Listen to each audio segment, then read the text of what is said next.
Nathan Cox, thanks for joining us around the home. Okay, so I think it's far past time I show you guys how to really use a ratchet strap, okay? So, don't feel bad if you don't know how to use it, it's okay, but let's just jump right in and get to it. I'm gonna pretend like you guys just bought a brand new one from the store, okay? So this part probably isn't even in it.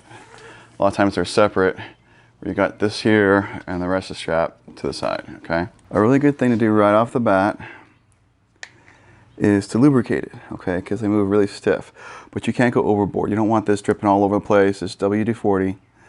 It's really good to use for these, okay? But you don't want it all on the straps, okay? So right here, so you get the little gears, little joint, and just like a little quick squirt. Okay, that might even have been too much if you would just do it quicker. Okay.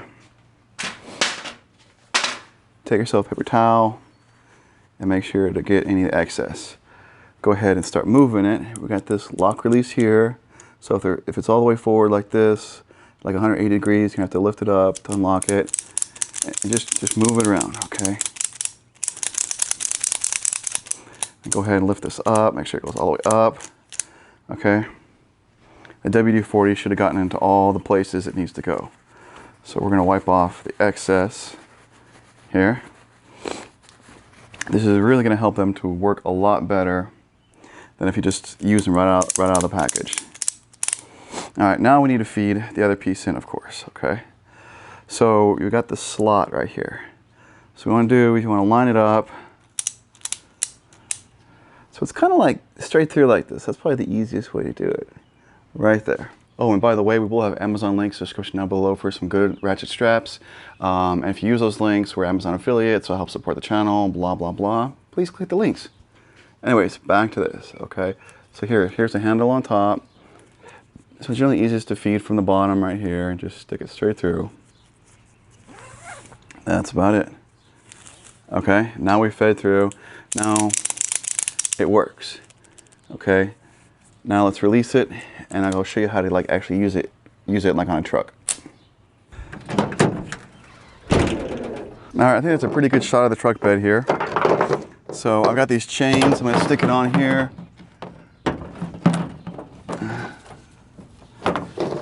Stretch it across.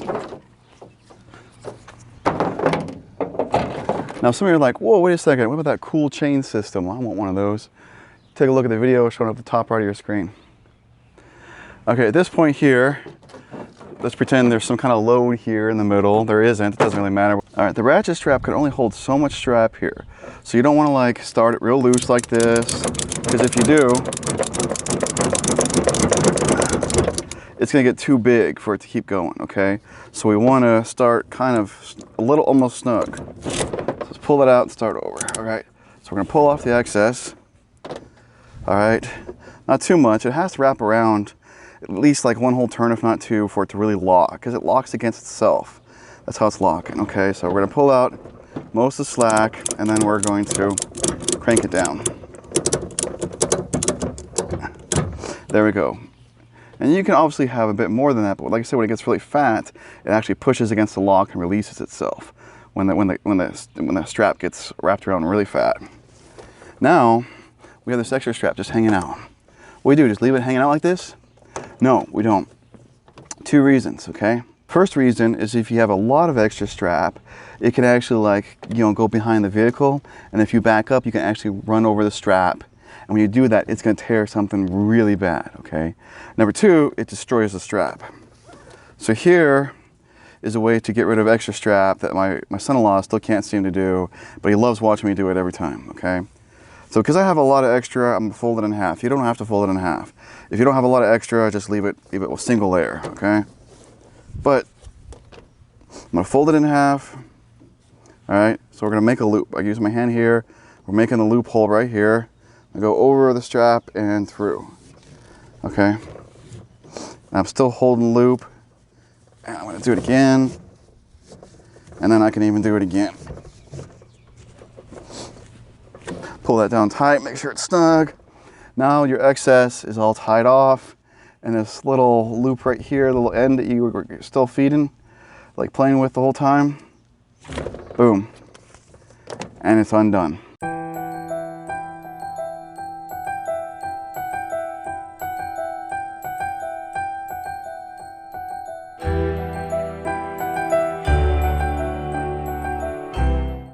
Now to undo this, again, we're gonna like release this handle. You gotta flip it all the way. There we go. And we're done. All right, now some of you are gonna be asking, what the heck is this thing here? You know it doesn't come with it. No, it doesn't. This right here is a piece of 3/4 inch flexible waterproof electrical conduit, okay? So I'm not sure if it's a flexible PVC or just some kind of other flexible stuff.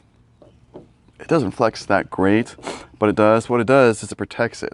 So if you have like a trailer you're trying to strap onto and you have to go up over that metal L bar, right, the angle bar, so I put that on there because if you don't, it's gonna cut your strap. That's another thing that I do when I take my straps off before I wind them up, is I do a quick check of the straps to make sure there's no cuts in them, because you do not want one of these breaking when you're going down the highway. Really, really bad. Okay, so I hope this helps you guys out to figure out how to use your ratchet straps, because we want to tie stuff down right, we want it tied down, we don't want anything flying off on the road. It's really, really bad for everybody.